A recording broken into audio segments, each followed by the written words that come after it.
Saia da minha igreja agora, sua velha pobre. Eu não quero pessoas como você aqui. Se perca. A cidade de Ouro Claro parecia ter nascido do próprio ouro. Era junho, e o sol da manhã se derramava pelas ruas de pedra que subiam e desciam entre casarões coloniais, janelas azuis, varandas floridas. No alto da praça principal, como um coração antigo ainda batendo, erguia-se a igreja de São Francisco, construção do século XVIII, com altares que reluziam sob a luz das velas, santos de madeira esculpida à mão, e um teto pintado onde anjos e nuvens se misturavam numa dança de azul e dourado. Dentro daquela igreja, todos os domingos às 10 da manhã, as famílias mais importantes da cidade ocupavam os primeiros bancos. Ternos de linho, vestidos engomados, perfumes importados. As crianças comportadas, os homens de postura ereta, as mulheres com terços de prata. E diante deles, subindo os degraus do altar com passos medidos e voz que enchia cada canto daquele templo sagrado, estava o padre Bernardo Augusto. Ele tinha 52 anos, ombros largos, cabelos grisalhos penteados para trás, e uma batina sempre impecável, preta como a noite, sem uma única mancha, sem um único vinco fora do lugar. Quando falava, as palavras saíam redondas, bem colocadas, cheias de citações em latim e referências teológicas que impressionavam os fiéis cultos. 15 anos ele comandava aquela paróquia. 15 anos sendo respeitado, admirado, temido até. Mas o que ninguém via, ou talvez fingissem não ver, era o jeito como ele dividia as pessoas. Para Padre Bernardo, havia os dignos e os indignos. Os dignos eram aqueles que enchiam o cofre da igreja, que pagavam pelas missas especiais, que faziam doações generosas e apareciam nas festas da paróquia vestidos como se fossem para um baile. Esses recebiam sorrisos largos, apertos de mão demorados, visitas pastorais em suas casas de portão alto. Já os pobres, bem, os pobres eram atendidos, sim, mas de um jeito protocolar, frio, rápido, como quem cumpre uma obrigação burocrática e desagradável. Naquele domingo de junho, enquanto o padre Bernardo pregava sobre a caridade cristã, usando palavras bonitas sobre amar o próximo e partilhar o pão, a porta lateral da igreja se abriu devagar. E entrou Dona Lúcia.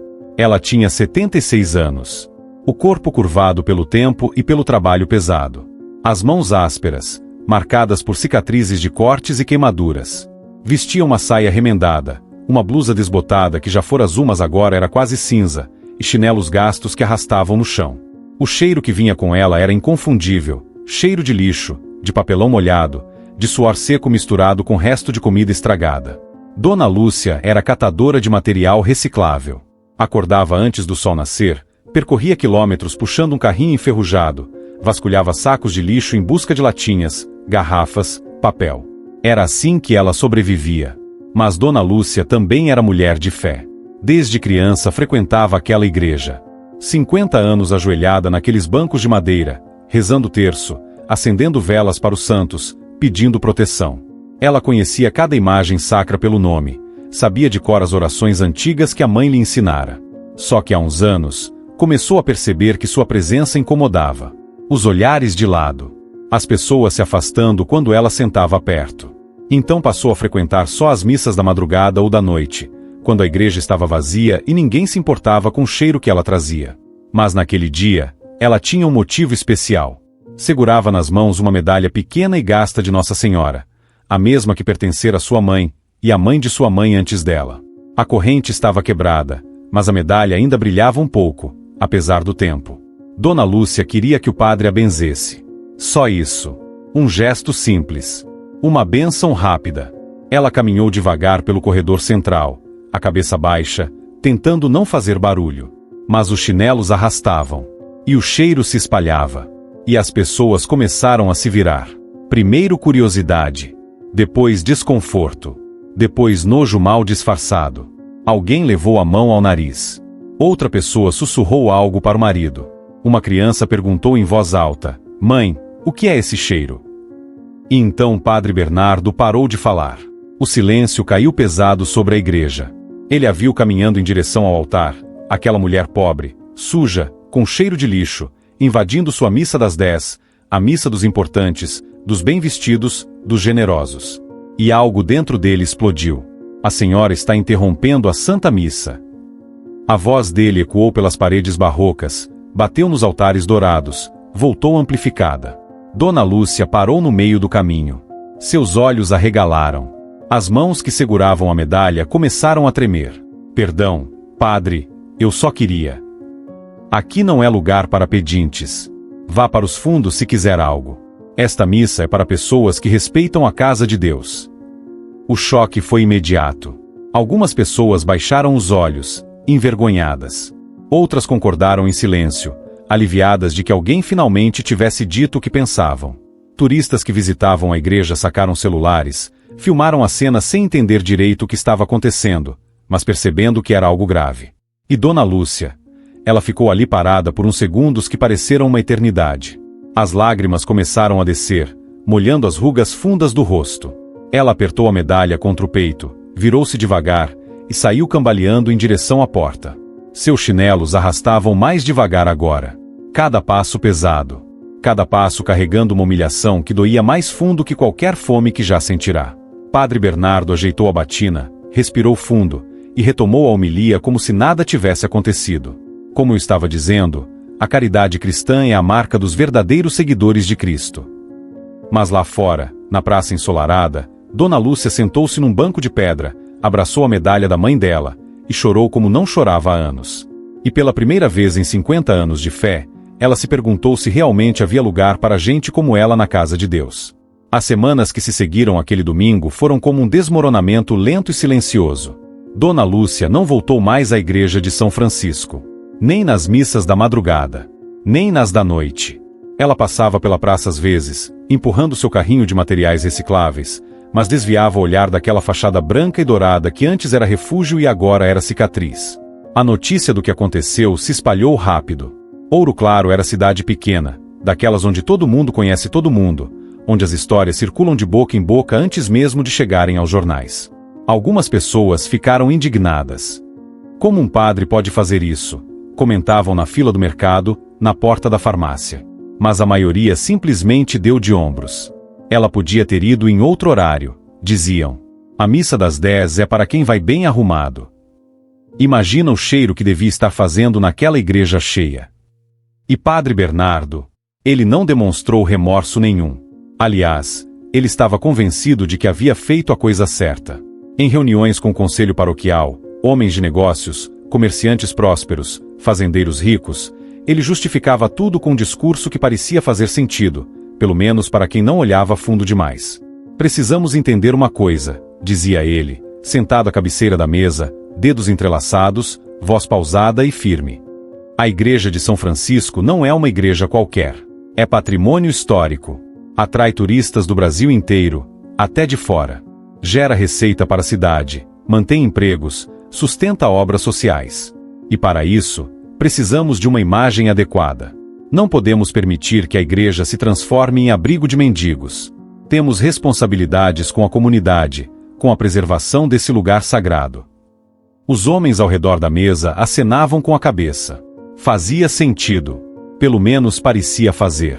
Os pobres têm a capela de Santa Rita, lá na periferia, continuava ele. É simples, modesta, perfeita para eles. Aqui é diferente. Aqui precisamos de pessoas que entendam o valor histórico e espiritual deste templo. Pessoas que contribuam, que participem ativamente da vida paroquial. E assim, semana após semana, a segregação se aprofundava. Padre Bernardo implementou horários específicos para atendimento de pessoas em situação de vulnerabilidade. Segunda e quinta tarde, numa salinha nos fundos da sacristia. Nada de entrar pela porta principal. Nada de participar das missas solenes. Batizados de crianças pobres passaram a ser feitos em cerimônias coletivas, rápidas, sem pompa, às 7 da manhã de um sábado qualquer. Já os filhos da elite ganhavam celebrações individuais, com fotógrafo, flores importadas, festa depois na melhor churrascaria da cidade. E tinha mais. As taxas. Padre Bernardo sempre justificava, é para a manutenção da igreja, vocês entendem. Mas os valores eram absurdos. Um casamento na igreja de São Francisco custava R$5.000, fora a decoração, o organista, o coral. Missa de 7º dia, dependia de onde a família queria sentar. Primeiras filas, mais caro. Fundos, mais barato. Batizados individuais, 1.500. Primeira comunhão com festa, 2.000. E quem não podia pagar era empurrado para horários inconvenientes, cerimônias minimalistas, tratamento protocolar e frio. As doações que chegavam para os pobres raramente chegavam aos pobres. Padre Bernardo desviava boa parte para reformas estéticas que ele considerava essenciais. Nova pintura no teto, lustres importados, som de última geração, paisagismo na entrada. Tudo isso atrai mais visitantes, explicava. E mais visitantes significam mais ofertas, mais doações, mais recursos para a igreja. Era um ciclo que se retroalimentava, e no centro dele, o padre ia ficando cada vez mais poderoso, mais respeitado entre os ricos, mais distante dos que mais precisavam. Dona Lúcia não era a única que sentia o peso dessa mudança. Seu Manuel, viúvo de 80 anos que vendia picolé na praça, costumava assistir missa todo domingo às 7 da manhã. Mas depois de ser abordado pelo sacristão, o senhor não pode entrar de chinelo. Seu Manuel é desrespeitoso, ele parou de ir. Dona Carmen, empregada doméstica que trabalhava 6 dias por semana, sempre levava os 3 filhos para a catequese. Mas quando soube que teria que pagar R$ 200 por criança para a primeira comunhão com certificado bonito e lembrancinha, desistiu. Ela não tinha R$ 200 sobrando nem para um filho, quanto mais para 3. A comunidade carente da paróquia, aquela que sempre esteve ali, nos tempos difíceis, nas festas simples, nas novenas rezadas com vela de sebo e terço de plástico, começou a se dispersar. Foram para a capela de Santa Rita, lá na Vila Esperança, onde um padre jovem chamado Lucas os recebia de braços abertos, sem olhar para a roupa, sem cobrar taxa, sem fazer distinção entre quem tinha e quem não tinha. Mas a dor de serem expulsos da igreja onde haviam sido batizados, onde casaram, onde enterraram seus pais, essa dor ficava. Era uma ferida aberta que não cicatrizava. E Dona Lúcia sentia mais fundo que todos. Porque não foi só rejeição. Foi humilhação pública. Foi ser exposta diante de dezenas de pessoas como se fosse lixo. Foi ouvir de um homem de Deus que ela não era digna de estar ali. À noite, sozinha no barraco de madeira onde morava, 2 peças pequenas, teto de zinco furado, chão de cimento rachado, Dona Lúcia segurava a medalha de Nossa Senhora e chorava. Chorava e rezava. Rezava e chorava. Porque a fé dela, mesmo machucada, ainda estava viva. Mas agora vinha misturada com perguntas que nunca fizera antes. Por quê, minha mãe? Por que até os padres esquecem de nós? Se Jesus nasceu pobre, se ele dormiu numa manjedoura, se foi rejeitado e humilhado, por que quem fala em nome dele nos trata assim? E o silêncio da noite era a única resposta. Mas lá no alto, muito além das nuvens que cobriam Ouro Claro, além das estrelas que piscavam fracas sobre o telhado furado de Dona Lúcia, algo estava se movendo. Porque há orações que não ficam sem resposta. Há lágrimas que sobem como incenso. Há clamores de justiça que atravessam os céus e chegam ao trono da misericórdia. E a Virgem Maria, mãe dos pobres, refúgio dos pecadores, já estava ouvindo. Os dias seguintes foram como pedras empilhadas no peito de Dona Lúcia. Ela ainda acordava antes do sol nascer, ainda puxava seu carrinho enferrujado pelas ruas de Ouro Claro, ainda separava latinhas, papelão, garrafas plásticas. Mas algo havia se quebrado dentro dela. Era como se uma parte de sua alma tivesse ficado naquela igreja, abandonada no chão frio, entre os bancos de madeira onde ela rezara durante 50 anos. As pessoas da cidade começaram a tratá-la diferente. Não era só pena no olhar, era vergonha alheia, aquele desconforto de quem presenciou algo humilhante e não sabe como reagir. Alguns desviavam quando a viam na rua. Outros exageravam na gentileza, como se tentar compensar a crueldade do padre com sorrisos forçados e bom dia alto demais. Mas Dona Lúcia preferia o silêncio. Preferia a invisibilidade de antes. À noite, sozinha no barraco, ela sentava na beirada da cama de molas gastas e segurava a medalha de Nossa Senhora. A mesma que tentará benzer. A mesma que pertencer à sua mãe. Era uma medalha simples, com a imagem desgastada pelo tempo. Dava para ver apenas o contorno do manto azul e o rosto delicado de Maria. A corrente estava quebrada, então Lúcia guardava num pedacinho de pano limpo o único tesouro que possuía. Mãe, sussurrava ela no escuro, eu não entendo. Fiz alguma coisa errada? Devia ter tomado banho mais vezes antes de ir? Devia ter comprado roupa melhor, mesmo sem ter dinheiro? O que eu fiz de tão ruim para merecer aquilo? As perguntas vinham uma atrás da outra, e junto com elas, as lágrimas. Não era a raiva que ela sentia. Era a confusão. Era a dor daquelas que não têm nome, que moram no fundo do peito e não saem nem com choro. Porque quando você é rejeitado por gente comum, dói. Mas quando é rejeitado dentro da igreja, por um homem que fala em nome de Deus, a dor se mistura com uma sensação de que você foi expulso do único lugar onde ainda cabia. Enquanto isso, na igreja de São Francisco, Padre Bernardo seguia sua rotina com precisão mecânica. Missas pontualmente nos horários. Sermões bem preparados, sempre com citações eruditas, sempre impressionando os fiéis cultos. Confissões aos sábados à tarde, mas só para quem agendava, e ele tinha o costume de encurtar os atendimentos de quem não contribuía financeiramente. Batizados, casamentos, extrema-unções. Tudo funcionando como uma empresa bem administrada. Mas havia rachaduras começando a aparecer. Rachaduras pequenas, quase imperceptíveis, mas reais. O número de fiéis nas missas das 10 da manhã continuava alto. Afinal, era o horário da elite, do compromisso social, da aparência. Mas nas missas noturnas, nas celebrações de dia de semana, nas novenas, os bancos estavam cada vez mais vazios. As famílias pobres que antes enchiam aqueles espaços tinham migrado para a capela de Santa Rita, onde Padre Lucas, jovem de 30 e poucos anos, batina remendada, sorriso largo, recebia todos sem distinção, sem cobrança, sem julgamento. Alguns membros do conselho paroquial começaram a questionar, de forma velada. Durante uma reunião numa tarde chuvosa de julho, o senhor Antônio, dono de uma grande loja de materiais de construção, homem de fé sincera apesar da riqueza, levantou o assunto. Padre Bernardo, com todo respeito, a gente não está perdendo um pouco o foco? A igreja está bonita, reformada, os turistas adoram. Mas, onde estão os pobres? Onde estão aqueles que Jesus mais amava? O silêncio que se seguiu foi tenso. Padre Bernardo ajeitou os óculos, entrelaçou os dedos sobre a mesa, e respondeu com aquela voz pausada que usava quando queria encerrar discussões. Antônio, você é homem inteligente. Sabe que vivemos numa realidade prática. A igreja precisa se sustentar. Reformas custam caro. Salários custam caro. Energia, água, manutenção do patrimônio histórico, tudo custa. E quem paga isso? São os fiéis que têm condições. Os pobres, Deus os abençoe, mas eles não conseguem contribuir da mesma forma. E temos outras paróquias mais adequadas para atendê-los. Mas Jesus não disse que é mais fácil um camelo passar pelo fundo de uma agulha do que um rico entrar no reino dos céus, insistiu Antônio, a voz baixa mas firme. Padre Bernardo sorriu. Um sorriso educado, mas frio. Jesus também disse: dai a César o que é de César. Precisamos ser realistas. Deus não nos pede para sermos ingênuos. A conversa morreu ali. Mas a semente da dúvida foi plantada em alguns corações.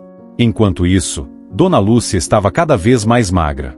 Ela sempre fora franzina, mas agora os ossos apareciam mais.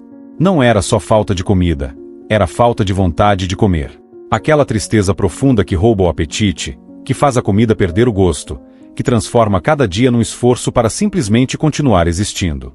Dona Efigênia, vizinha de barraco, mulher gorda e calorosa que vendia pastel na feira, começou a se preocupar.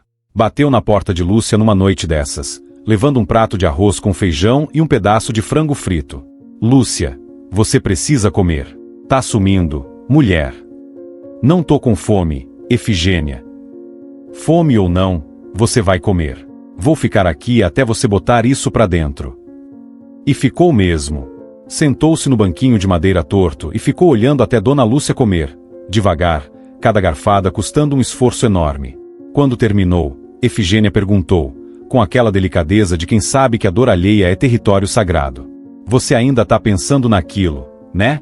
No que o padre fez. Lúcia abaixou a cabeça.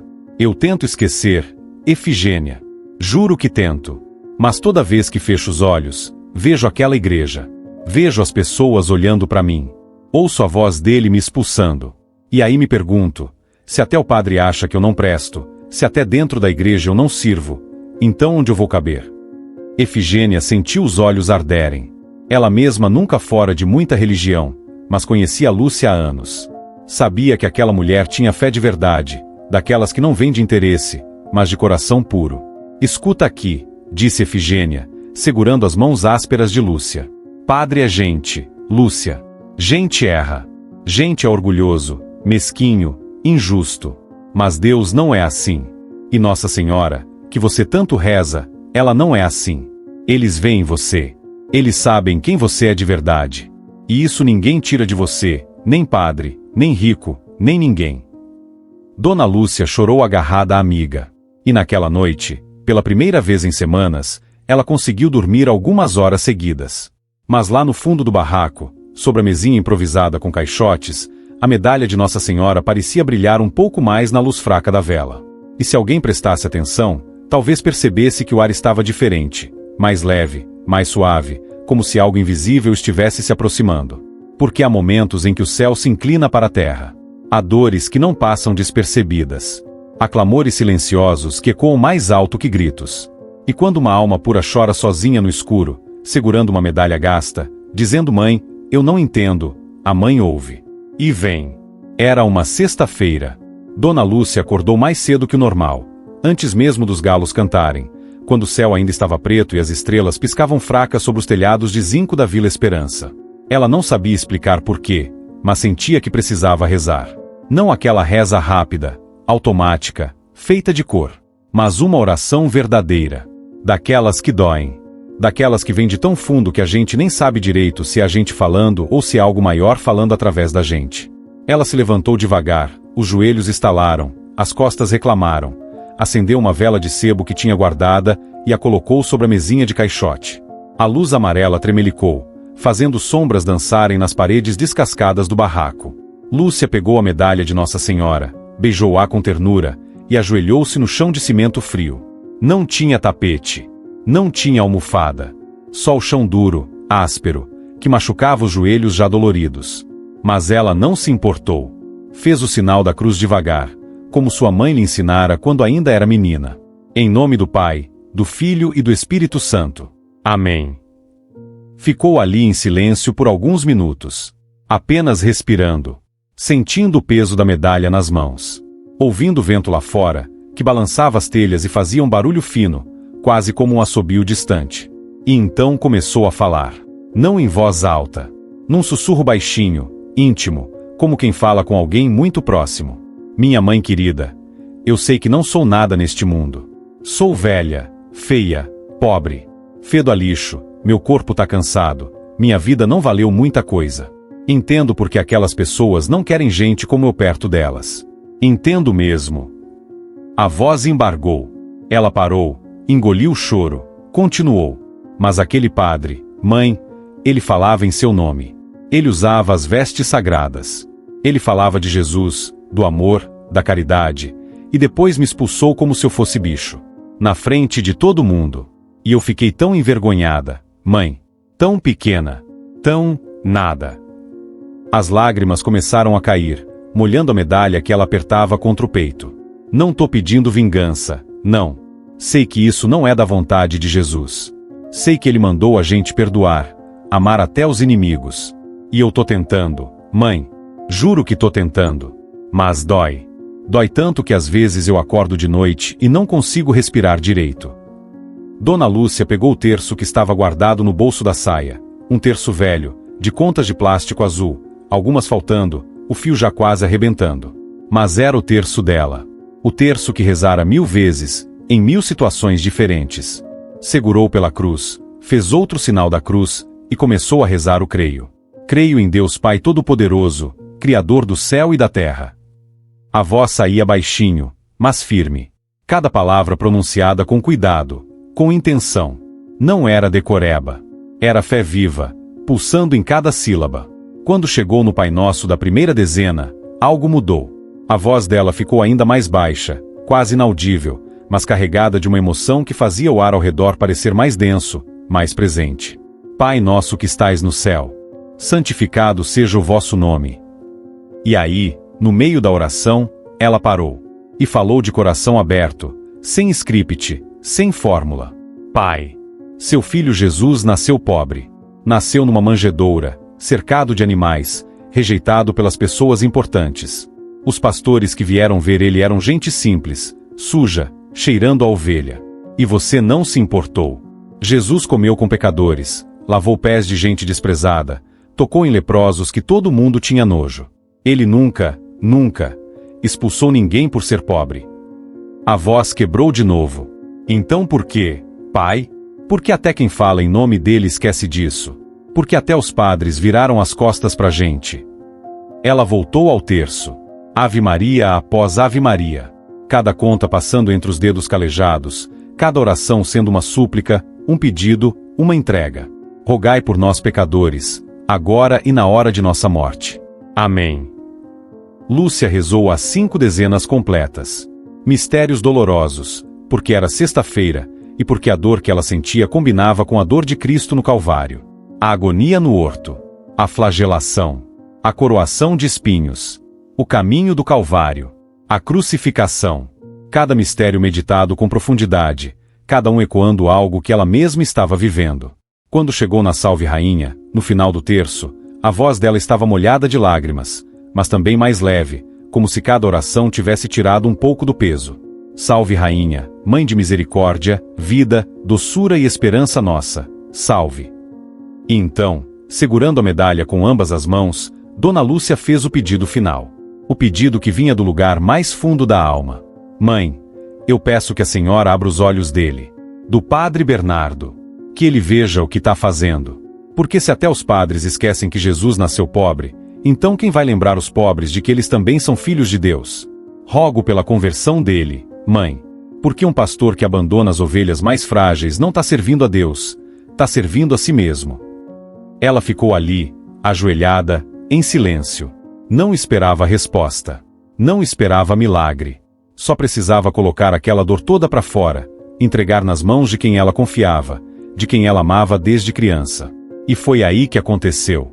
A vela, que estava tremendo com o vento, de repente ficou estranhamente parada. A chama queimou reta, firme, sem balançar. O vento lá fora parou. O barulho das telhas sumiu. O silêncio que caiu sobre o barraco era diferente. Não era ausência de som, era a presença de algo maior que o som. Dona Lúcia sentiu a medalha esquentar nas mãos. Não era calor de febre, nem calor de fricção. Era um calor suave, acolhedor, que se espalhou pelos dedos, pelos pulsos, pelos braços, pelo peito. Um calor que acalmava, que consolava, que dizia sem palavras: eu ouvi você. Ela abriu os olhos devagar, quase com medo de quebrar aquele momento. Olhou para a medalha. E por um instante brevíssimo, mas real, pareceu que a imagem de Nossa Senhora brilhou. Não com luz externa, mas com luz própria, como se a prata gasta tivesse ganhado vida. Dona Lúcia não entendeu exatamente o que estava acontecendo, mas sentiu uma paz que não sentia há semanas. Uma paz profunda, inexplicável, que entrou nela como água fresca num dia de calor escaldante. Ela ficou ajoelhada por mais alguns minutos, apenas sentindo. E então, com cuidado, levantou-se, apagou a vela e deitou-se na cama. Segurou a medalha contra o peito e fechou os olhos. E pela primeira vez desde aquele domingo terrível, Dona Lúcia dormiu tranquila. Lá fora, sem que ninguém na Vila Esperança percebesse, uma estrela brilhou com intensidade incomum no céu escuro. Brilhou exatamente sobre a igreja de São Francisco, lá no centro da cidade, como um prenúncio, como um aviso, como uma promessa. Porque há orações que não ficam sem resposta. Há lágrimas que sobem como incenso. Há clamores de justiça que atravessam os céus e chegam direto ao trono da misericórdia. E a Virgem Maria, Mãe dos pobres, refúgio dos aflitos, consoladora dos que choram, já estava a caminho. Naquela mesma noite, enquanto Dona Lúcia dormia abraçada à medalha de Nossa Senhora, algo estranho começou a acontecer na igreja de São Francisco. Padre Bernardo estava sozinho, como era seu costume às sextas após o expediente. As portas já haviam sido trancadas, os fiéis já tinham ido embora, o sacristão já se despedira. Era o momento em que ele cuidava da parte que mais gostava do ministério, a administração. Sentado na sacristia luxuosa, mesa de jacarandá, cadeira estofada, ar-condicionado silencioso, ele organizava os papéis da semana. Planilhas de doações, agendamentos de casamentos, recibos de missas pagas, orçamentos de novas reformas. Os números estavam bons. Muito bons, na verdade. Julho tinha sido um mês lucrativo. 3 casamentos de famílias abastadas, 2 batizados com festa, uma missa de 7º dia com quase 200 convidados. As doações dos turistas também haviam aumentado. A nova iluminação nos altares estava fazendo sucesso. As pessoas tiravam fotos e deixavam ofertas generosas. Padre Bernardo sorriu satisfeito enquanto fechava a planilha no computador. Está tudo funcionando perfeitamente, pensou ele. A igreja nunca esteve tão próspera. Ele se levantou, esticou as costas e decidiu fazer uma última ronda pela igreja antes de ir para a casa paroquial. Era um hábito antigo, caminhar pela nave vazia, verificar se todas as velas estavam apagadas, se as portas laterais estavam trancadas, se tudo estava em ordem para o dia seguinte. Pegou as chaves, atravessou a pequena porta que ligava a sacristia ao altar-mor e entrou na igreja. E foi aí que percebeu. O silêncio. Não era um silêncio normal. Igreja vazia sempre tem barulho, o vento entrando pelas frestas, os santos de madeira estalando com a mudança de temperatura, o eco distante de carros passando lá fora, o zumbido baixo da geladeira da sacristia. Mas naquele momento, não havia nada. Nada mesmo. Era como se alguém tivesse apertado um botão e desligado todos os sons do mundo. Padre Bernardo parou no meio do corredor central, a mão ainda segurando as chaves, e franziu a testa. Olhou ao redor. Tudo parecia normal. Os bancos enfileirados, os altares dourados, os santos nos nichos, o Cristo crucificado acima do altar-mor. Mas algo estava diferente. Ele sentia, mas não conseguia nomear. O ar estava mais denso, mais pesado, como se tivesse ganhado textura. Estou cansado, pensou ele, tentando se convencer. Preciso dormir mais. Mas então aconteceu a segunda coisa estranha. As velas. Todas as velas votivas que ficavam nos altares laterais, aquelas que os fiéis acendiam para os santos, estavam apagadas. Padre Bernardo tinha certeza de que havia apagado todas antes de ir para a sacristia. Mas agora, uma a uma, começaram a se acender sozinhas. Sem chama visível aproximando-se. Sem faísca. Apenas luz brotando do pavio, suave, firme, sem tremer. O coração de Padre Bernardo acelerou. Ele deu um passo para trás. Deve ser corrente de ar, murmurou para si mesmo, a voz soando estranhamente alta naquele silêncio sepulcral. Ou algum problema na instalação elétrica. Mas velas não se acendem por corrente de ar. E aquelas eram velas de cera, não elétricas. Ele pensou em sair, correr para a sacristia, trancar a porta, ligar para alguém. Mas algo manteve parado ali. Não era curiosidade. Era outra coisa. Uma sensação de que, se ele saísse agora, estaria fugindo de algo que precisava enfrentar. As chamas das velas começaram a brilhar mais forte. E então, lentamente, uma luz começou a nascer. Não era luz de vela. Não era luz de lâmpada. Era uma luz que não tinha fonte identificável, que parecia vir das próprias paredes, dos próprios altares, do próprio ar. Uma luz suave, dourada, que enchia a igreja como água enchendo um copo. Padre Bernardo sentiu as pernas fraquejarem. Ele se apoiou no encosto de um banco, os dedos agarrando a madeira com força. Isso não é real, sussurrou ele. Eu estou imaginando. Estou tendo uma alucinação. Mas no fundo, ele sabia que não era. E então ouviu os passos. Passos suaves, quase imperceptíveis, como se alguém estivesse caminhando descalço sobre o mármore frio. Passos que vinham da porta principal, ainda trancada, e se aproximavam lentamente pelo corredor central. Padre Bernardo virou a cabeça, o pescoço rígido de tensão, e viu uma mulher. Ela caminhava devagar, os pés descalços não fazendo nenhum som real. Os passos que ele ouvia eram mais sensação que ruído. Vestia roupa simples, uma túnica branca que chegava até os pés, e sobre os ombros, um manto azul. Azul profundo, como o céu ao entardecer, bordado com estrelas que pareciam pulsar com luz própria. Os cabelos eram escuros, presos parcialmente, alguns fios soltos emoldurando um rosto jovem, mas carregado de uma sabedoria que não vem com anos, mas com eternidade. E nas mãos dela, segurando com ternura, estava uma medalha. A mesma medalha que Dona Lúcia tentará benzer. A mesma medalha gasta, de prata antiga, com a corrente quebrada. Padre Bernardo quis falar, mas as palavras morreram na garganta. Quis se mover, mas os músculos não obedeceram. Ele ficou ali, petrificado, enquanto a mulher continuava caminhando em direção ao altar. A temperatura mudou. Não ficou fria nem quente, ficou perfeita. Como se cada molécula de ar estivesse exatamente onde deveria estar. E com a temperatura veio um perfume. Perfume de rosas. Não rosas artificiais de perfumaria cara, mas rosas verdadeiras, frescas, recém-colhidas num jardim ao amanhecer. O perfume encheu a igreja, suave mas inconfundível. A mulher parou diante do altar-mor, virou-se para Padre Bernardo. E sorriu. Mas não era um sorriso de alegria. Era um sorriso triste. O sorriso de uma mãe que vê o filho errar, sofre com o erro, mas continua amando. E então ela falou. A voz dela não era alta. Era um sussurro, mas ecoou dentro do peito de Padre Bernardo como se tivesse sido gritada diretamente em seu coração. Padre Bernardo. Ele sentiu os joelhos cederem. Caiu, pesadamente, sobre o mármore frio. Não foi escolha. Foi como se a própria realidade tivesse se curvado, e ele junto com ela. Você consagrou sua vida a servir meu filho, continuou a voz, cada palavra carregando um peso que ele nunca sentirá antes. Mas esqueceu quem ele veio servir. Lágrimas começaram a descer pelo rosto de Padre Bernardo. Ele não sabia por quê. Não entendia ainda o que estava acontecendo. Mas alguma parte profunda, escondida, sufocada por anos de orgulho e vaidade, reconheceu aquela voz. Reconheceu aquela presença. Ele sabia, com certeza absoluta e aterrorizante, quem era aquela mulher. A Virgem Maria se aproximou do altar, seus pés descalços não tocando realmente o chão, e colocou a medalha gasta sobre o sacrário dourado. O contraste era gritante, o ouro reluzente do sacrário e a prata gasta da medalha. A riqueza e a pobreza. O que brilha aos olhos humanos e o que brilha aos olhos de Deus. Esta medalha, disse ela, tocando-a com delicadeza, pertenceu a uma mulher que conheceu a fome, a dor, a rejeição.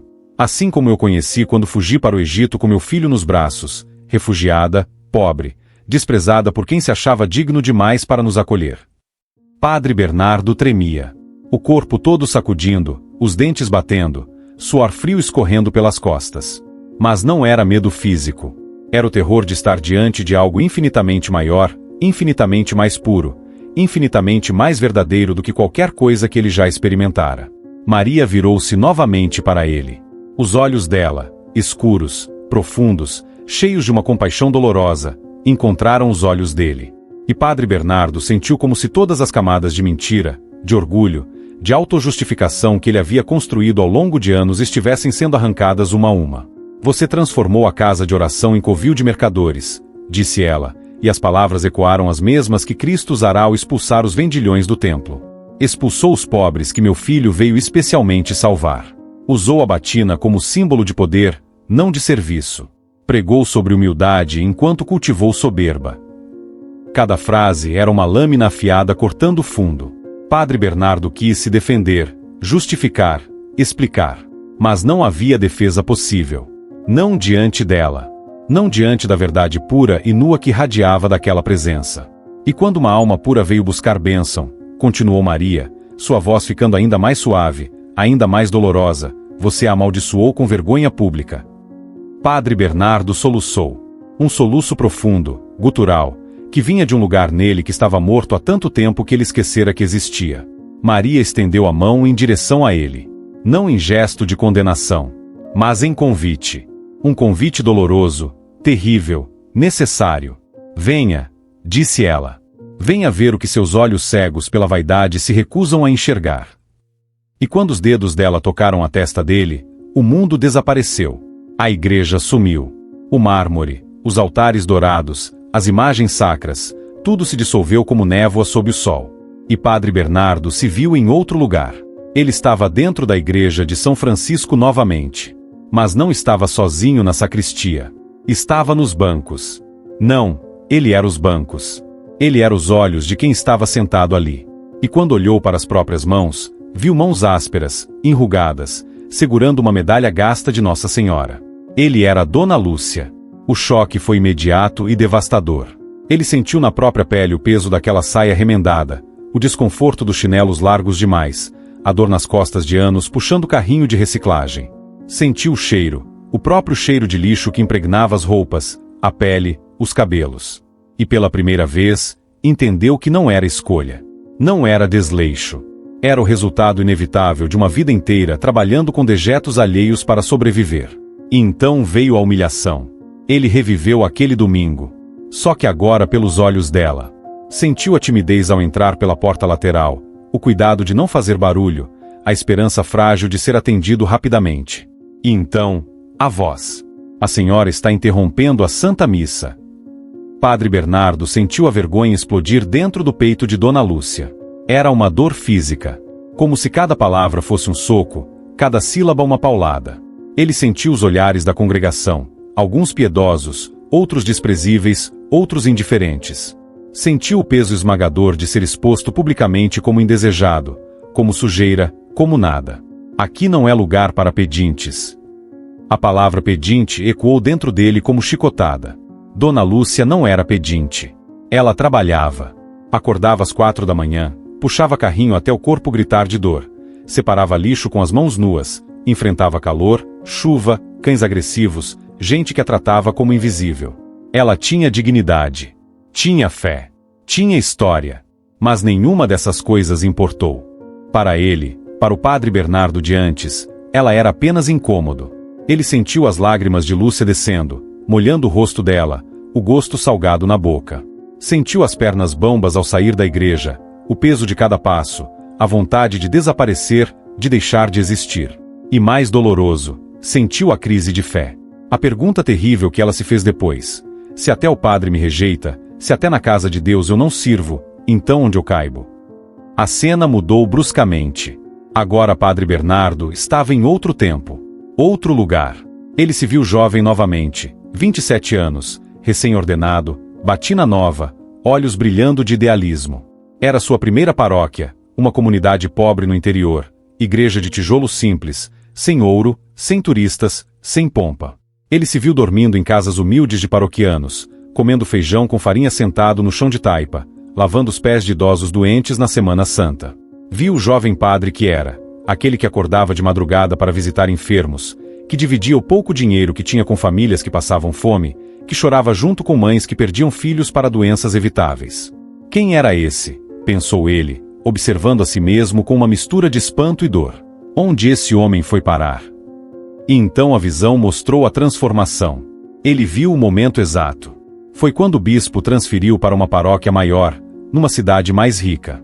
Foi quando começou a ser convidado para jantares com a elite local. Foi quando percebeu que sermões eloquentes atraíam doações generosas. Foi quando decidiu que o bem da igreja justificava compromissos pequenos, depois médios, depois grandes. Ele se viu comprando o primeiro carro importado, é mais seguro para as visitas pastorais, justificava. Viu-se aceitando convites para festas de granfinos, bebendo vinhos caros, rindo de piadas classistas. Viu-se comprando roupas de marca para usar por baixo da batina. Ninguém vê, mas eu sei que estou bem vestido. Viu cada pequena escolha, cada pequena mentira, cada pequena traição ao voto de pobreza e serviço que fizera.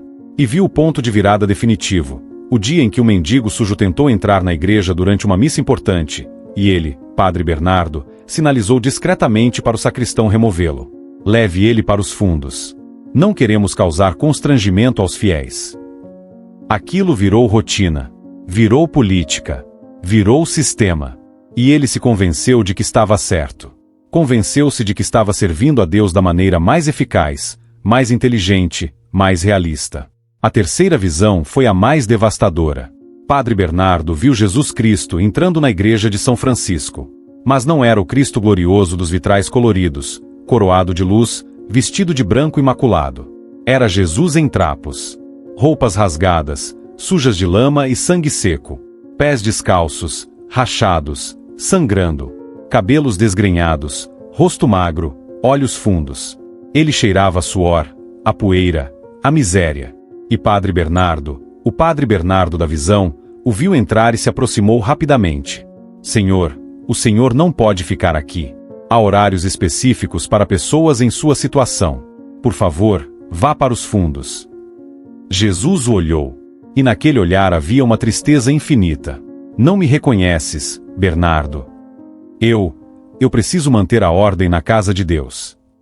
Esta é minha casa. E você me está expulsando dela. Padre Bernardo, o real, que estava vivendo a visão, gritou de horror. Mas a cena continuou. Ele se viu empurrando Jesus gentilmente mas firmemente em direção à porta lateral. Viu-se dizendo: por favor, não faça cena. Há pessoas importantes aqui. E então ouviu as palavras de Cristo, que ecoaram como trovão. Em verdade vos digo, o que fizestes ao menor dos meus irmãos, a mim o fizestes. A visão acelerou. Imagens se sobrepondo. Todos os pobres que ele rejeitara. todas as viúvas que ele ignorara, todos os órfãos que ele tratara com frieza, todas as famílias humildes que ele fizera esperar horas enquanto atendia primeiro os ricos. E em cada rosto, ele via o rosto de Cristo. Em cada par de olhos tristes, via os olhos de Cristo. Em cada mão estendida pedindo bênção, via a mão ferida de Cristo. A quarta e última visão foi o futuro. Padre Bernardo se viu velho. 70, talvez 75 anos. Afastado do ministério por escândalos financeiros que seriam descobertos, desvio de doações, enriquecimento ilícito, favorecimento de empresas em reformas superfaturadas. Viu-se sozinho num apartamento pequeno e escuro, abandonado pelos fiéis ricos que o adulavam apenas enquanto ele tinha poder e influência. Viu sua morte. Solitária, numa cama de hospital público, sem ninguém segurando sua mão, sem uma oração sincera ao redor. O funeral foi pequeno. Apenas formalidades. Padre jovem lendo orações apressadas. Meia dúzia de pessoas que foram por obrigação, não por amor. E então veio o julgamento.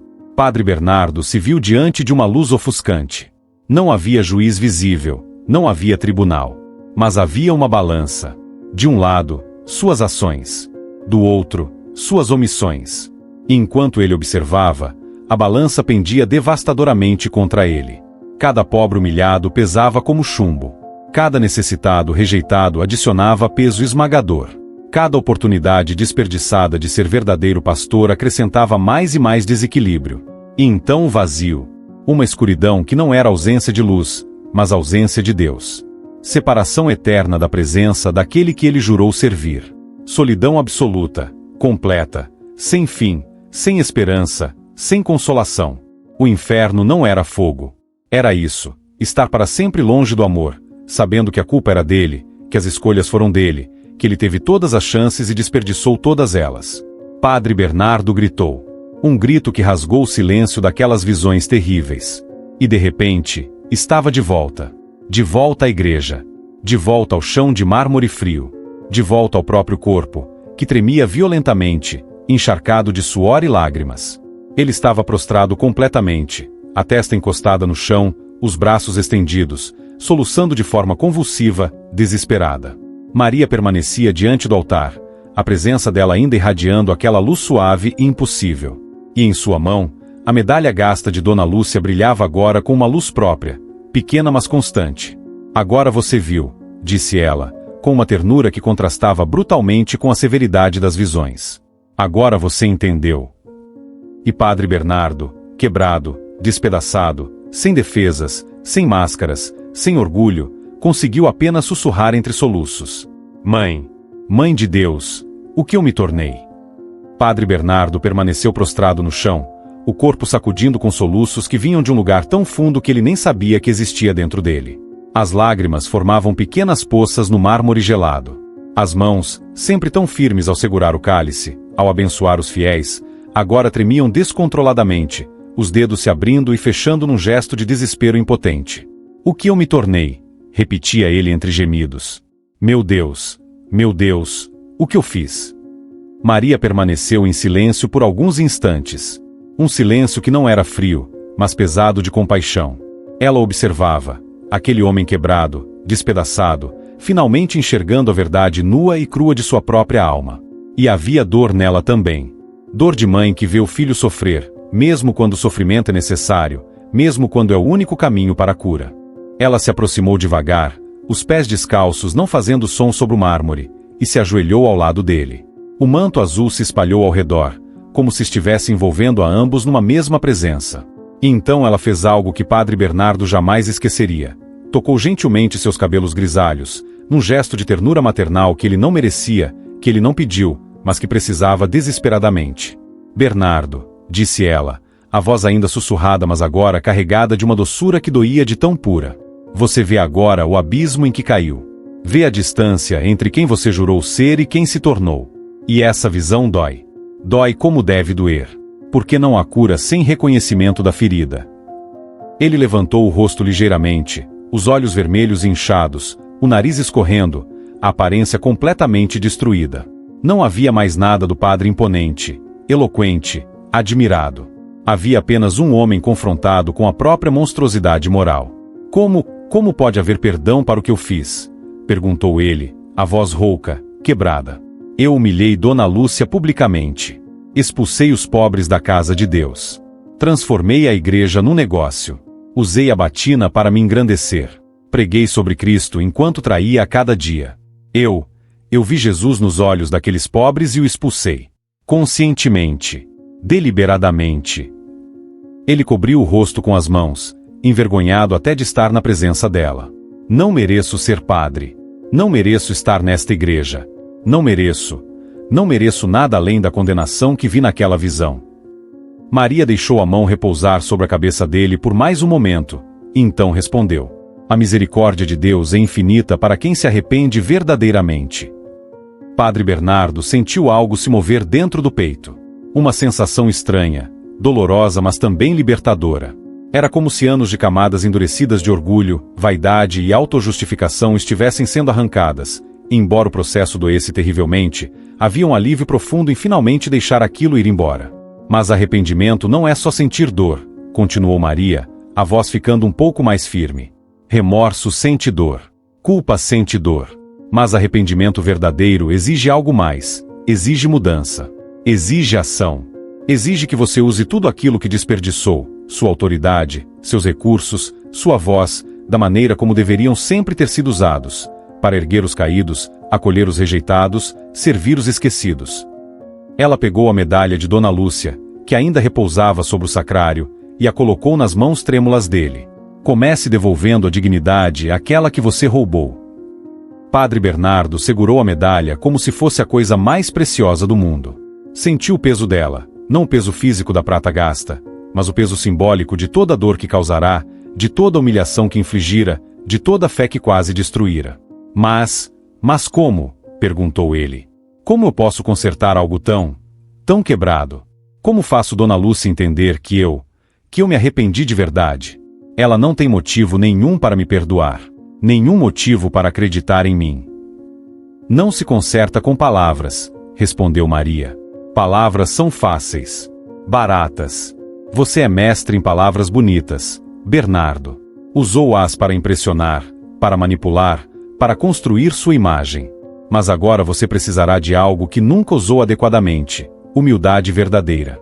Ações concretas. Mudança real e visível. Ela se levantou, e a luz ao redor dela começou a intensificar ligeiramente, como se estivesse se preparando para partir. Lembre-se, disse ela, olhando com aqueles olhos profundos que viam através de todas as máscaras e defesas. Meu filho não nasceu em palácio, mas em estábulo. Não foi adorado por reis primeiro, mas por pastores pobres. Não estabeleceu seu trono em Jerusalém entre os poderosos, mas caminhou pelas estradas empoeiradas entre os desprezados.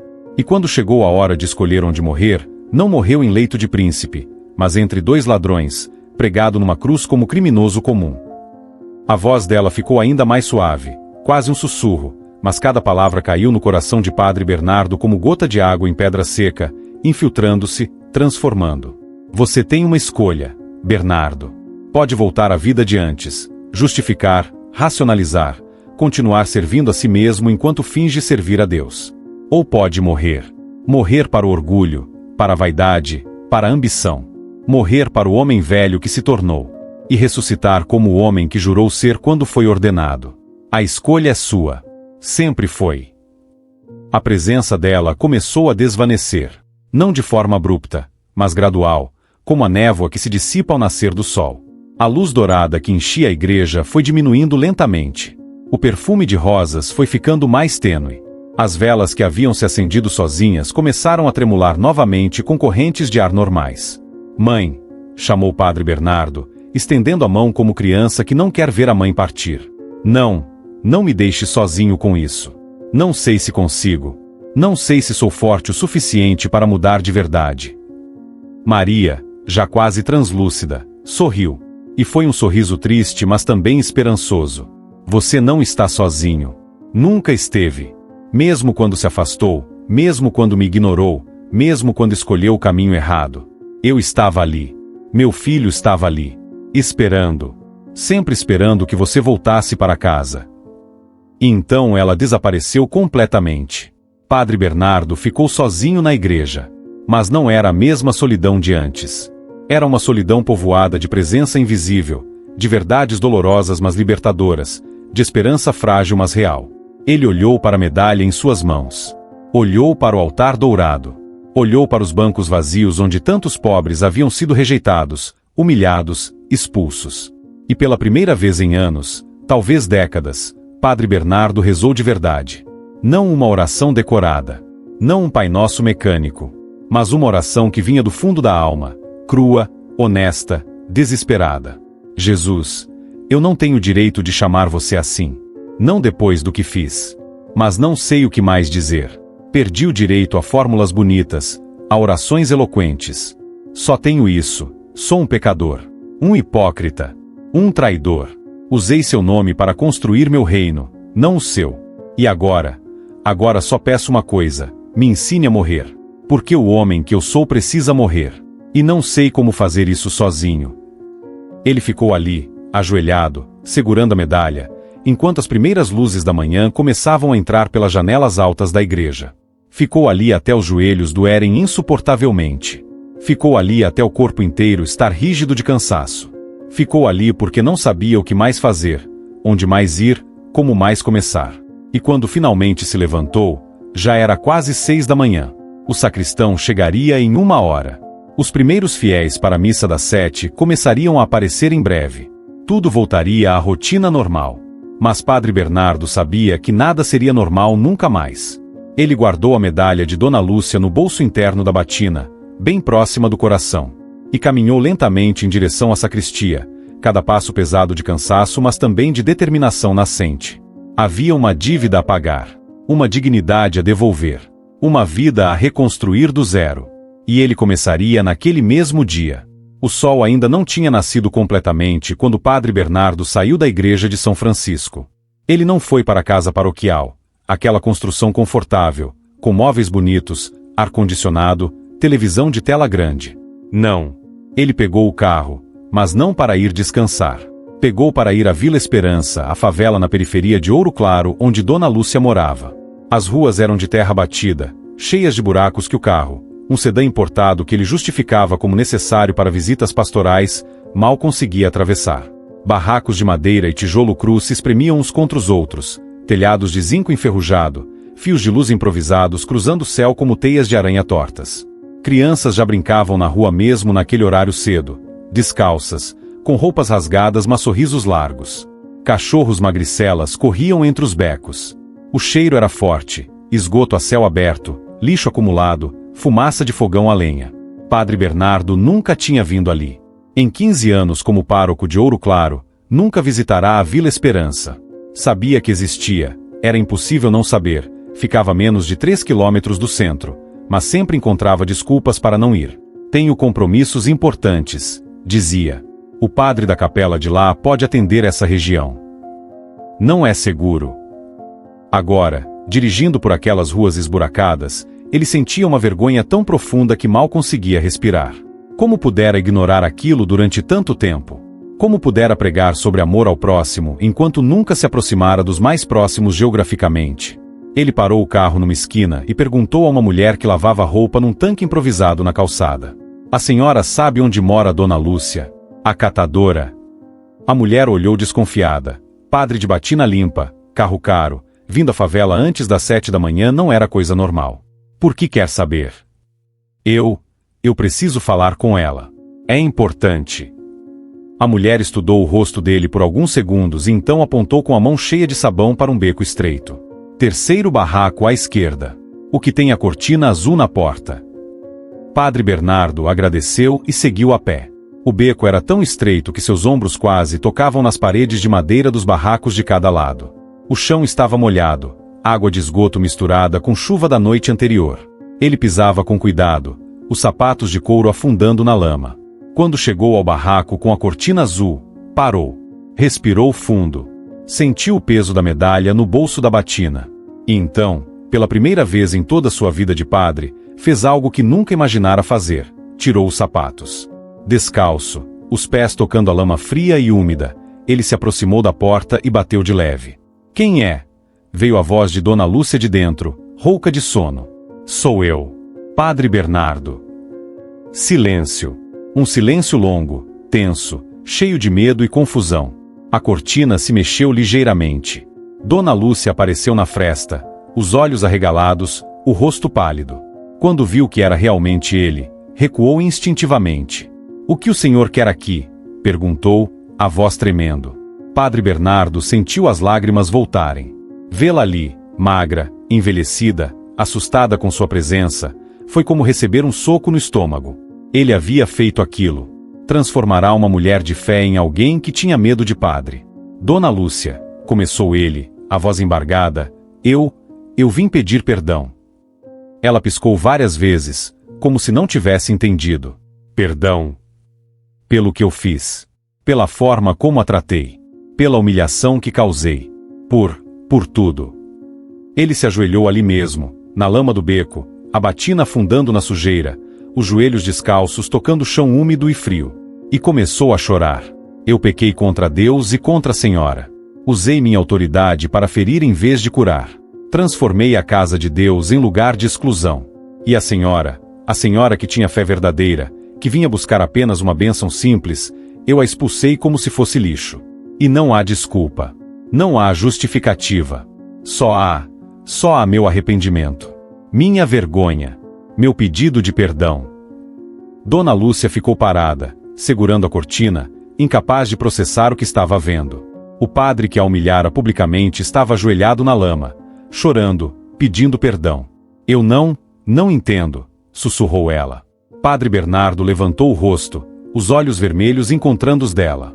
"Esta noite, Dona Lúcia, ela veio. Nossa Senhora. Ela me mostrou tudo. O que eu me tornei. O que eu fiz com a senhora e com tantos outros. Me mostrou Cristo sendo expulso por mim, disfarçado nos pobres que rejeitei. E me mostrou também o que acontecerá se eu não mudar. Estou quebrado, Dona Lúcia. Completamente quebrado. E sei que não mereço seu perdão. Mas vim pedir mesmo assim, porque é a única coisa honesta que posso fazer." Ele tirou a medalha do bolso da batina e a estendeu para ela com as mãos trêmulas. "Nossa Senhora me deu isso. Disse para devolver a dignidade que roubei da senhora. Não sei como fazer isso. Mas quero tentar. Preciso tentar." Dona Lúcia olhou para a medalha, sua medalha, da mãe dela, da avó dela, e as próprias lágrimas começaram a cair. Ela saiu do barraco lentamente, descalça também, e ficou parada diante dele, sem saber o que fazer, o que dizer. E então aconteceu algo que nem ela esperava. Algo que vinha de um lugar mais fundo que o rancor, mais forte que a mágoa. Vinha da fé verdadeira, aquela que aprende com Cristo a perdoar até o imperdoável. Ela se ajoelhou também, na lama, ao lado dele, e pegou a medalha das mãos dele com cuidado, como se pegasse algo sagrado. "Padre", disse ela, a voz baixinha mas firme, "se Nossa Senhora veio falar com o Senhor, se ela mostrou o caminho, então quem sou eu para não perdoar? Jesus perdoou quem o crucificou.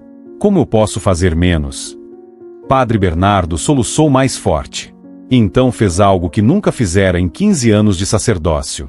Algo que deveria ter feito 1000 vezes, mas nunca teve humildade para fazer.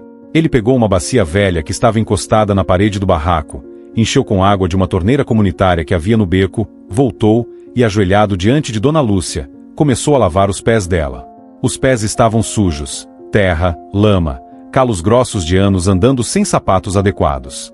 Mas ele lavou com cuidado, com reverência, como Cristo lavara os pés dos apóstolos. As lágrimas dele pingavam na bacia, misturando-se com a água suja.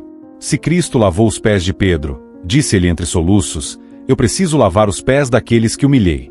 Preciso aprender a servir, não a mandar. A acolher, não a expulsar. A amar, não a julgar." Dona Lúcia chorava também agora, a mão tapando a boca para abafar os soluços. Vizinhos começaram a aparecer nas portas dos barracos, curiosos com aquela cena impossível. O padre rico da igreja histórica lavando os pés da catadora pobre no beco de lama. Quando terminou, Padre Bernardo secou os pés dela com a própria batina. A batina que sempre mantivera impecável, símbolo de status, agora usada como toalha para servir. Ele a ajudou a se levantar, e então, ainda de joelhos, segurou as mãos ásperas dela e disse: "Vou mudar, Dona Lúcia. Vou mudar a igreja. Vou mudar a mim mesmo. Não sei se vai ser fácil. Não sei se vai ser rápido. Mas juro por tudo que é sagrado, Vou passar o resto da minha vida consertando o estrago que fiz. E começo aqui, agora, pedindo que a senhora volte. Volte para a igreja de São Francisco. Não porque é favor meu, é direito seu. Sempre foi. E quero que a senhora sente no primeiro banco, no lugar de honra, onde sempre deveria ter estado. Dona Lúcia olhou fundo nos olhos dele e viu algo que não via antes. Verdade. Dor verdadeira. Arrependimento verdadeiro. Não eram só palavras bonitas. Era transformação acontecendo ali, naquele momento, naquele beco de favela. Vou voltar, padre, disse ela, apertando a medalha contra o peito. Mas não pelo Senhor. Vou voltar porque é a casa de Deus. E Nossa Senhora me mostrou que ainda tem lugar para gente como eu lá. Padre Bernardo assentiu, não conseguindo falar mais nada. Ele se levantou, pegou os sapatos que havia tirado, mas não os calçou. Caminhou descalço de volta pelo beco, pelos olhares espantados dos moradores da Vila Esperança, até o carro. E quando entrou no veículo, olhou para os próprios pés sujos de lama, para a batina manchada, para as mãos ainda úmidas da água que lavara os pés de Dona Lúcia. E pela primeira vez em anos, sentiu que estava começando a ser padre de verdade. O domingo seguinte foi diferente de todos os domingos que a igreja de São Francisco já viverá. Padre Bernardo chegou antes das 6 da manhã e pendurou um cartaz na entrada. Todos são bem-vindos na casa de Deus. Especialmente os pobres, os doentes, os abandonados. Removeu as fitas que reservavam bancos para famílias tradicionais. Colocou flores simples nos altares. E às 10 para as 10, fez o impensável. Saiu e convidou os moradores de Rua da Praça para entrarem. Seu Jonas, o alcoólatra. Dona Amélia, catadora. O jovem Rafael, viciado em crack. 7 pessoas sujas, maltrapilhas, assustadas. O silêncio que caiu sobre a congregação rica foi sepulcral. Padre Bernardo os conduziu aos primeiros bancos, os lugares de honra. Algumas famílias se levantaram indignadas e saíram. A senhora Cecília, grande doadora, passou furiosa pelo corredor, o salto batendo forte no mármore. Ele não correu atrás. Apenas falou: irmãos, sei que estão chocados. Até dias atrás, eu seria o primeiro a expulsar essas pessoas. Mas eu estava errado. Esta igreja é de Deus. E Deus não faz distinção entre rico e pobre, limpo e sujo. A partir de hoje, não haverá mais bancos reservados, taxas abusivas ou tratamento diferenciado. Foi quando a porta se abriu novamente. Dona Lúcia entrou, segurando a medalha de Nossa Senhora na corrente nova que ele comprará. A igreja inteira virou. Alguns reconheceram, a mulher expulsa semanas atrás. Padre Bernardo desceu do altar, ajoelhou-se diante dela publicamente, e disse em voz alta: Dona Lúcia, em nome de Jesus, peço perdão. E peço que aceite o lugar de honra que sempre foi seu. Ela chorava, não mais de vergonha, mas de redenção. Aceito, Padre, porque Nossa Senhora me pediu. E porque acredito que o Senhor mudou de verdade. A missa foi estranha e verdadeira. Metade da congregação havia saído. Mas os que ficaram ouviram uma homilia sem máscaras. Esta semana fui confrontado com a verdade sobre mim. Doeu mais que qualquer dor física. Mas libertou. A partir de hoje, vou usar tudo o que tenho para servir os necessitados. Transformarei a sacristia em centro social. Acabarei com as taxas. E passarei o resto da vida consertando o estrago que causei. Quando terminou, alguns ricos se aproximaram querendo ajudar. Senhor Antônio ofereceu materiais para reformas. Dona Helena se ofereceu para dar aulas. Mas a maioria saiu em silêncio, confusa, resistente. Padre Bernardo sabia que perderia doadores, prestígio, conforto. Mas pela primeira vez em anos, estava em paz. 3 meses depois, a igreja de São Francisco era outro lugar. A sacristia luxuosa virara centro de distribuição. Voluntários organizavam cestas básicas, roupas, remédios. Dona Lúcia coordenava tudo com sabedoria de quem conhece a pobreza por dentro. Ricos e pobres sentavam lado a lado nas missas. Crianças da elite brincavam com crianças da favela. Adolescentes faziam trabalho voluntário na Vila Esperança. Padre Bernardo emagrecera. Tinha rugas mais fundas, batina sempre amassada. Mas seus olhos brilhavam diferente, não vaidade, mas paz de quem finalmente estava no lugar certo. Houve perdas. Das 50 famílias ricas, apenas 15 permaneceram. Ele vendeu o carro importado, Comprou um usado para transportar doentes. Vendeu objetos caros. Tudo revertido para obras sociais. O bispo convocou, preocupado com reclamações. Padre Bernardo levou dossiê completo. Fotos de famílias alimentadas, relatos de viciados em recuperação, números mostrando que doações de muitos pobres somavam mais que de poucos ricos. Excelência, perdi os ricos, mas ganhei os pobres. E escolho ficar com aqueles que Jesus escolheu primeiro. O bispo estudou o dossiê e perguntou: Você está feliz, Bernardo? Estou exausto. Perdi conforto e prestígio. Mas pela primeira vez em décadas, acordo sem sentir vazio. Então sim, estou feliz. Continue. E conte comigo se precisar. Então os pequenos milagres começaram. Dona Lúcia, que sofria artrite severa, começou a melhorar. Os médicos ficaram surpresos. Seu Jonas conseguiu ficar sóbrio e trabalhar na igreja. Rafael se recuperou do vício e ajudava outros que lutavam. E a medalha de Nossa Senhora começou a estudar óleo aromático, não sempre, mas em momentos de fé profunda. Cheirava a rosas, como na noite da aparição. Foi colocada num relicário simples. Tornou-se lugar de peregrinação. Gente simples buscando consolo testemunhava graças, casamentos restaurados, vícios vencidos, perdões concedidos. Um ano depois, Padre Bernardo ajoelhou-se sozinho na igreja, olhou para a medalha e rezou: Mãe, obrigado por não ter desistido de mim. Sei que erro todos os dias, mas estou tentando. Não houve aparição, mas ele sentiu uma presença, como abraço invisível, como mão materna, como voz que diz sem palavras: continue. E ele sabia que continuaria, porque aquela não era mais igreja da elite ou museu para turistas. Era a casa de Deus. Casa de todos. Especialmente daqueles que o mundo rejeita, mas que o céu abraça. Hoje, quando você visita Ouro Claro, ainda vê a igreja de São Francisco no alto da praça. Os altares dourados reluzem. Os turistas fotografam os santos barrocos. Mas num domingo de manhã, verá algo diferente, ricos e pobres lado a lado. Dona Lúcia, agora com 82 anos, coordenando o centro social. Seu Jonas, sóbrio há 5 anos, contando sua história. Crianças de todos os níveis brincando juntas. E Padre Bernardo, 60 anos, cabelos brancos, rosto marcado mas olhos em paz, lavando pés de idosos, visitando presídios, abraçando leprosos. A aparição nunca foi oficialmente reconhecida. Padre Bernardo nunca quis. Não preciso que acreditem em mim. Vejam a mudança. Se a mudança é real, a causa também é.